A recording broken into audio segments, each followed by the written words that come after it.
Several developing stories as we come on the air. Another city trapped by flooding. The race to find fresh water. Drivers lining up for miles. The staggering destruction. Nearly 200,000 homes. Tonight, new evacuation orders in Houston. The 10-foot gator found inside one house. And on this Labor Day weekend, long gas lines and the price of fuel spiking nationwide. The new headline tonight about that mystery involving U.S. officials in Cuba, allegedly targeted in sonic attacks. Some now said to have traumatic brain injuries and permanent hearing loss. Felony charges dropped. The judge's bombshell decision, throwing out the most serious charges after a pledge dies inside a fraternity house. Tonight, our interview with his parents. Handcuffed at the hospital, the nurse taken into custody. Why she refused to follow the officer's order to take blood from an unconscious patient. And America Strong. We salute the heroes of Houston. This is ABC World News Tonight with David Muir. Tonight, special coverage of the disaster in Texas. And good evening. Thanks for joining us on this Friday night. I'm Tom Llamas, in for David. And we begin tonight with the new humanitarian crisis unfolding all around us here in Texas. Tonight, we're at a staging area where you can see rescues have been happening all day. And tonight, chunks of land swept away another American city cut off by massive flooding. Take a look at that. This is Beaumont, Texas, a population of about 120,000. And the urgent need for supplies growing by the hour. Our camera showing the line of cars miles long, people waiting hours for fresh water. The Air Force airlifting evacuees on C-130s, flying them to Dallas and San Antonio. The new numbers tonight on Harvey's impact are staggering. More than 73,000 people rescued or evacuated. More than 185,000 homes damaged or destroyed since Harvey made landfall nearly 1 week ago. ABC senior national correspondent Matt Gutman on the crisis in Beaumont. Tonight in Beaumont, rivers rising, water everywhere, and not a drop to drink. Desperation in the city of 120,000, which is preparing for its third day without running water. This line for drinking water stretching for miles, some waiting 7 hours. Have you seen how long this traffic jam is? Yes. The city has no water, so we're doing the best we can to supply water for these people. City officials delivering hundreds of pallets of drinking water. There is a line to get water, and this is the epic traffic jam to get out of the water. All of these cars crossing here through the floodwaters to get from Beaumont all the way to Houston. Today, we found people scooping water from fetid drainage canals. This man hauling it back home to use for his bathroom. The fact that we're at this point where you're hauling this filthy water from the drainage canal to use is pretty bad. We met church service coordinator Gloria Harder. Does it break your heart seeing what's going on here? Yeah, very much, because yeah, it just hurts. I hurt for them. The city's neediest flown out. Patients choppered out from a hospital, including more than 10 babies in intensive care. And the city's nearly 1,000 evacuees evacuated yet again. Meanwhile, the Neches River's relentless rise continues to slow efforts to turn the city's taps on again. Beaumont is working aggressively at a fast pace to try to get the water system fixed.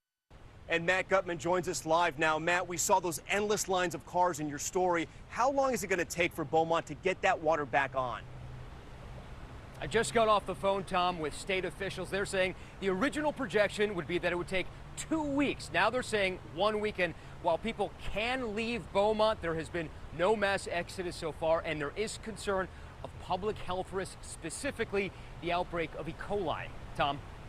Our Matt Gutman with the crisis there in Beaumont, Texas. And here in Houston tonight, the new wave of flood victims being rescued. Tonight, our drone camera again in the air over Houston. And you can see as some of these new rescues are happening once again. This as others are just beginning to return home. The mayor warning families still in flooded out homes like the ones you see here to get out immediately, even as he declares the city is open for business. All of this as families brace for a heartbreaking homecoming. Tonight, a tale of two cities. One open for business, the other still flooded. Here in West Houston, a crowd at the water's edge. Who needs to go to the Paramount Apartments? Okay, come on, you're on my list. Non-stop rescues, including this family with a small child. City officials today urging anyone in West Houston with water in their homes to get out now, warning releases from nearby reservoirs could keep as many as 20,000 homes flooded for up to 2 weeks or more. We cannot spend the next 14, 15, 16 days being a water taxi service when we still have so much to do, so much work to do from a public safety standpoint. It's not just the police. Coordinating this fleet of rescue boats, two friends who just wanted to help. If this is not your neighborhood, why are you guys here? Because these people need help. That's right. We're Texans. That's what we do. Houston is relying on people like them to help get others out, and it's working. I called in about 15 minutes, and they were there in like 10. But that journey from hurricane to flood to rescue doesn't always mean an end to the pain. It's emotional, but you know, you gotta just remember that you're safe. Tonight, more than 42,000 Texans will sleep in shelters. But slowly, Houston is coming back to life. Before the sun came up, we spotted this man, Santos Cordon, trekking through the floodwaters. I'm going to work. At this point, I need to get out and go to work. In neighboring communities, residents returning home to find some unwelcome guests. Looked down and there was a 10-foot alligator in my dining room. It took 4 men to get him out, carrying him through the house, across the driveway, and lifting him into a truck. In nearby Crosby, residents remain in limbo after explosions at this chemical plant, with more expected soon. Everyone within a mile and a half was evacuated. But this woman tells her Clayton Sandell her husband stayed behind. We have cows and chickens and animals that need to be fed. Somebody needs to be there to feed them. Still a dangerous scene there in Crosby, Texas. Now the remnants of Harvey creating new threats at this hour, the system moving into the Ohio Valley and Mid-Atlantic. Harvey generating at least 9 reported tornadoes in several states, including this one in Alabama. ABC senior meteorologist Rob Marciano tracking it all. Rob. Hey, Tom, we have the same threats tonight, flooding and severe weather. Take a look at the radar. A tornado watch is in effect for much of North Carolina until 10 o'clock tonight, and heavier rain through Louisville, Cincinnati, and that'll be pushing up the Ohio River as we go on through tonight and into the day on Saturday. Eventually, the center gets into Ontario, but the rains get into the Northeast, Philly, D.C., New York, and Boston, so nearly everybody getting a piece of this epic storm, Tom. And Rob, I know you're also keeping a close eye on Irma as it gains strength in the Atlantic. It's a long way from the U.S., but what does the track look like tonight? Well, it's a long way, Tom, but it's very, very strong, so there's reason to be worried. 120-mile-an-hour winds, a Category 3 storm forecasted to bring it west towards the Caribbean and then northwest towards the Bahamas. Beyond day 5, our computer models, those lines, have it making a run at the U.S., so it's something that nearly everyone on the East Coast should be watching into next week. Tom? Our Rob Marciano. Rob, thanks so much. And this late-breaking news, the fire at the Arkema chemical plant in Crosby, Texas. We had mentioned this earlier. It's resuming at this hour. Flames and black smoke shooting into the air. The CEO warning of the high risk of fires and explosions caused by the flooding. We're going to stay on top of this throughout the night. Now to new developments in the mystery attack on American diplomats and their families in Cuba, and new cases under investigation. Representatives for those diplomats now claiming some Americans suffered traumatic brain injuries and permanent hearing loss at the U.S. Embassy in Havana. Here's ABC's David Curley.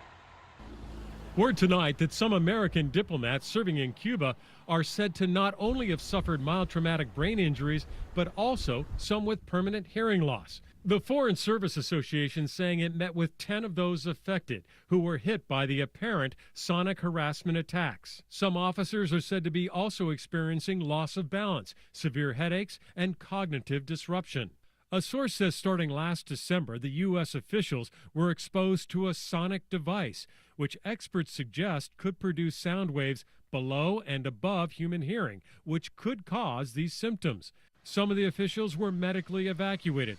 The news tonight coming from the Officers Union, not the State Department, which has refused to reveal the diagnoses, but it did expel 2 Cuban diplomats in retaliation. We hold the Cuban authorities responsible for finding out who is carrying out these health attacks. Cuba says it has never used nor allowed its territory to be used to attack diplomats. Tonight, the State Department confirms to ABC News an expansion of the number of personnel affected, now standing at 19. The most recent attack just a month ago. Tom? David Curley for us tonight. David, thank you. Next, the stunning court decision involving the fraternity hazing death at Penn State. Tim Piazza dying after a night of heavy drinking, a dozen fraternity members accused of waiting 12 hours to call for help. The judge today dismissing the most serious charges. Here's ABC's Lindsay Janis. Tonight, the most serious charges in the hazing death of 19-year-old Timothy Piazza thrown out by a Pennsylvania judge. 18 Penn State fraternity brothers were accused of standing by as Piazza pounded drinks and doing nothing when it became clear he was in trouble. Prosecutors say surveillance video shows Piazza fell headfirst down a flight of stairs, struggling and in pain for hours. His fellow frat brothers allegedly ignoring and some even hitting him before eventually calling 911. But today, the judge dismissed charges of involuntary manslaughter and aggravated assault. 14 brothers still face lesser charges, including reckless endangerment and furnishing alcohol to minors. Charges which survived are very serious charges. Piazza's parents now looking ahead to the trial. At the end of the day, we just, again, want to see justice served. But 4 fraternity brothers now face no charges at all. One of them speaking out. I don't think there's anything with my knowledge at that time that I could have done. Do I wish that I had the knowledge, and do I wish that I could have saved him? Absolutely. And Tom, tonight the DA says this is not over. She is vowing to refile those manslaughter charges. Tom? Lindsay Janis with those new developments tonight. Lindsay, thank you. Let's turn to politics now, and President Trump preparing to announce a big decision. The president says he will soon reveal whether he'll end the program protecting 800,000 undocumented immigrants who came to the U.S. as children, the so-called Dreamers. Here's ABC senior White House correspondent Cecilia Vega. President Trump in the Oval Office today, and we asked, when will he make that decision on Dreamers? A decision on DACA? Sometime today or over the weekend, we'll have a decision. The White House now says, actually, the announcement will come on Tuesday. In January, President Trump said this. They shouldn't be very worried. They are here illegally. They shouldn't be very worried. I do have a big heart. We asked again today. Should Dreamers be worried? We love the Dreamers. We love everybody. Thank you very much. The pressure is mounting. More than 350 business and tech leaders, including Apple's Tim Cook and Facebook's Mark Zuckerberg, demanding that the president protect those Dreamers, calling them vital to the future of our companies and our economy. But tonight, Dreamers like this middle school teacher, Miss Luna, to her students, are terrified. I have no respect for him and for what he's doing. I know he's in a position of power, and I know that I would have to be able to, persuade him. But why do I have to persuade him? Oh, my humanity. And Republican allies of the president's, like Peace Speaker Paul Ryan and Utah's Orrin Hatch, both say that it would be the wrong move for President Trump to rescind DACA. He is also, however, facing pressure from inside his base and from immigration hardliners in this administration, like Attorney General Jeff Sessions. But Tom, aides here say this is a decision that weighs heavily on this president. Cecilia Vega for us at the White House tonight. Cecilia, thank you so much. Next tonight, the big spike in gas prices heading into the last weekend of summer vacation. Here's ABC's chief business correspondent, Rebecca Jarvis. Tonight, gasoline prices surging. The national average for a gallon of regular now $2.55, up 20 cents a gallon. They're a lot higher, and with a V8 car, it really matters. In Dallas, what looks like a parking lot is really the endless line for gas, and many pumps there already out. Harvey affecting more than 20% of America's refining, and major pipelines that ship fuel to the East Coast and Midwest stopped or slowed. The Department of Energy releasing 1 million barrels of oil from our strategic petroleum reserve. But tonight, these tankers refueling those stations emptied out by panic after the storm. Tom, analysts expect prices to jump 3 to 5 cents a day every day for the next week until backing off again in mid-September. Tom? Rebecca Jarvis with the pain at the pump this weekend. All right, Rebecca, thank you. And there's still much more ahead on this special edition of World News Tonight this Friday. Handcuffed at the hospital. Outrage after new video shows a nurse arrested. Why she refused to follow the officer's order to take blood from an unconscious patient. Plus, the airline passenger facing a massive fine after his abusive behavior forced pilots to turn the plane around mid-flight. What he did. And the heroes of Houston.